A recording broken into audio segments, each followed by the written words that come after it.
So today is October 29th, and I've noticed that my deer and turkey population is down and that my coyote and bobcat population is up. I've been getting pictures of them. I've been able to see them when I'm out hunting. And I've got some old traps here that haven't been used since probably the 80s.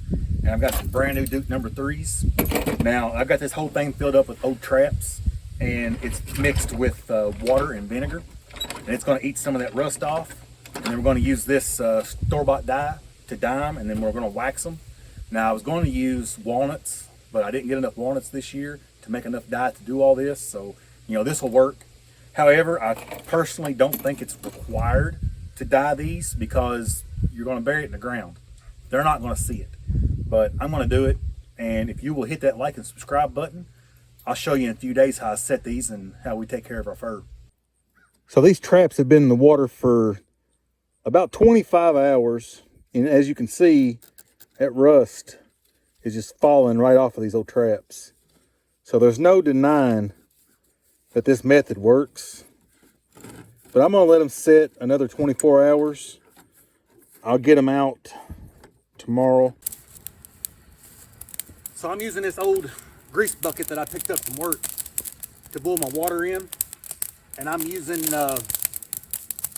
logwood trap dye. I just bought it at Rural King. You can get it pretty much anywhere. Now I wanted to use this, like I said, with walnuts.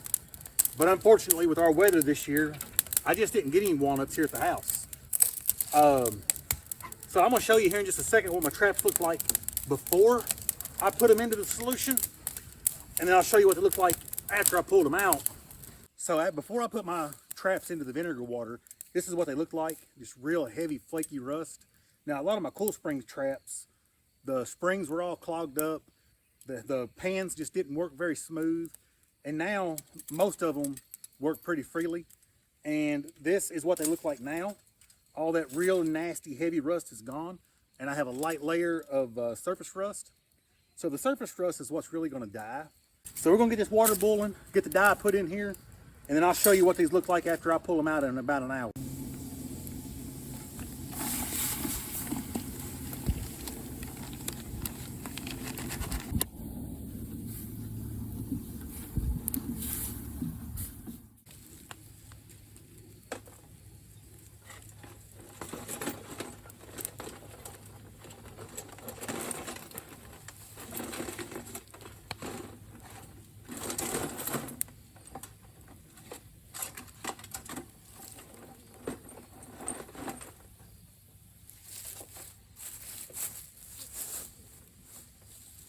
So after you've got it up to temperature and you let your traps simmer for about an hour, this is what they come out looking like.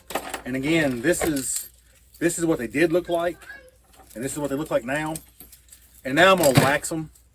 And all I've got is 3 pounds of wax. So I've got to do this one at a time, but you really got to be careful because wax it's dangerous, it's hot, and it's flammable. So try not to get any on your burner. Now I'm using just an electric burner.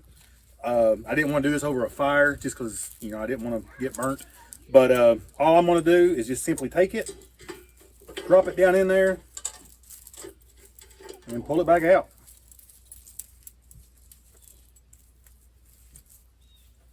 That's all I'm going to do. And what this is going to help is it's going to preserve your dye, but at the same time, it's going to keep it from rusting. Now, if you remember, I said that rusty traps will die better. These are brand new Duke number 3s, and I didn't let them rust good enough, but I just wanted to see what would happen.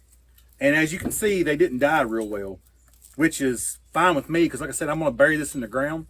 They're not going to see it, so I'm going to wax it like it is, and I'm just going to roll with it. So, no big deal. Just give it a little dip. I do wish that I had a bigger pan to do this, but I don't, and that's okay.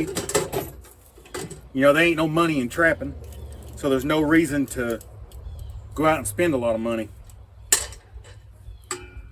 That was kind of hot, but I'm just going to roll through these, and then in the next video, I'll show you how I plan to anchor them to the ground, and I'll show you how I set them.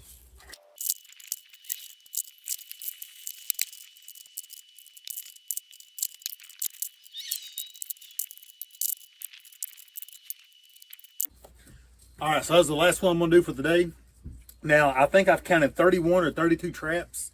I've only had 3 pounds of wax, and I've still got enough wax here left over that I could do a whole lot more traps, at least 3 times this. I do wish that I had a bigger pot that I could have just dumped a bunch at one time, but hey, it is what it is. This works fine. But I hope you've learned something, and I hope you'll follow along, and maybe I can teach you something else.